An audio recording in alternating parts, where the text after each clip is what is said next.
Bienvenidos a este nuevo video del curso de React Native. En este video vamos a ampliar acerca del tema de lo que son los props, los componentes y el state. Entonces hemos creado un proyecto nuevo donde tenemos nuestro archivo de app.js y hemos creado un componente llamado componente hijo. En nuestro app.js hemos colocado el nombre de la clase como componente padre. Lo primero que hacemos es importar el componente. Mira que le estoy diciendo import component hijo. Mira lo que acá lo tengo. From la ruta donde está nuestro componente. Los componentes los podemos ver como las funciones de JavaScript. Los componentes aceptan lo que se llaman los props. Esos props los podemos ver como cuando trabajas con una función y le pasas parámetros. Entonces esto lo que nos devuelve son los elementos que nosotros vemos aquí en pantalla o que se renderizan. Recuerda que render es todo aquello que vemos. La clase componente padre extiende de componente.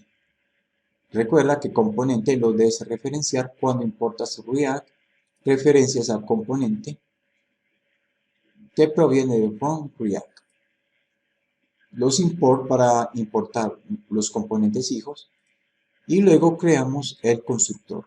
El constructor recibe los props y el state lo podemos ver algo así como las variables dentro de una función. Entonces, las variables dentro de una función solamente tienen alcance dentro del ámbito de esa función. O sea que los state solamente los podemos cambiar es dentro de nuestro componente. A nuestro componente hijo le vamos a pasar los parámetros, que en este caso, en el state hemos creado un usuario, hemos creado una clave y hemos creado un estado que se llama logueado. Cuando hacemos el render, recuerda que todo debe ir dentro de un contenedor principal. En este caso, mi contenedor principal es Vue. A Vue le agrego un style de un margin top de 100 para que no quede tan pegado en la parte de arriba. Entonces el margin top nos va a bajar 100 píxeles nuestro componente hacia abajo. Realizamos una validación.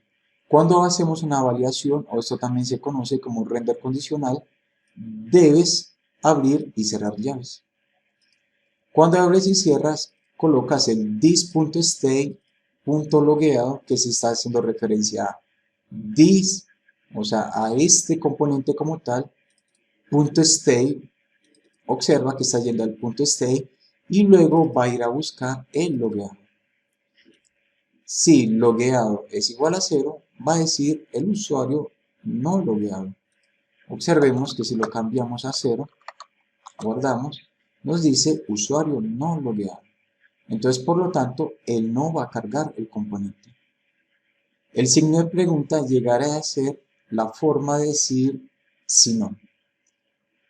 Si colocamos acá el 1, observa que la condición se cumple. Entonces, observa que al principio puede parecer una forma rara de hacer una validación, pero con el tiempo te vas acostumbrando.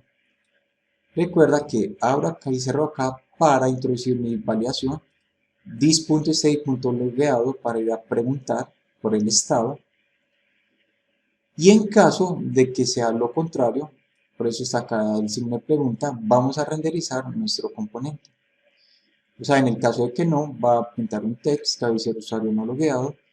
En caso de que sí lo hagas, que ese sería el si no, el else, va a pintar el componente hijo.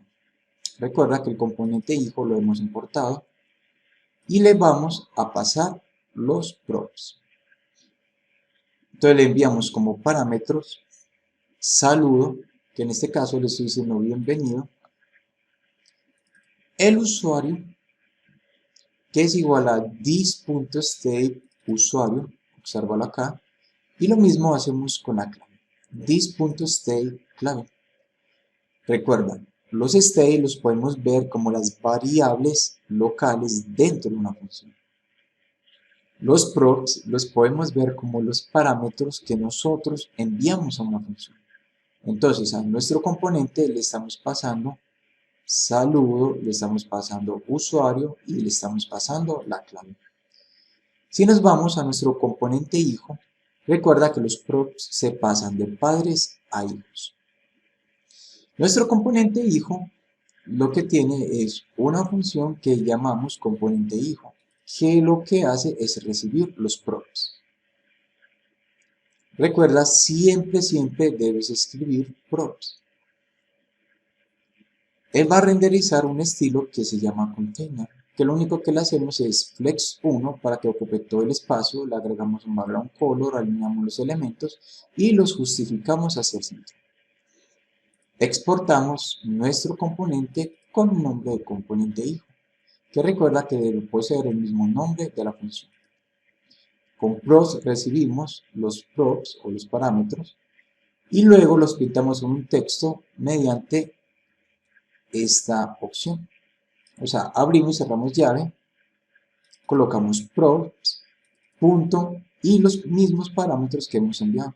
Si acá dice saludo, acá dice usuario y clave, cuando lo recibamos debe poseer los mismos nombres, props.saludo, props.usuario y props clave.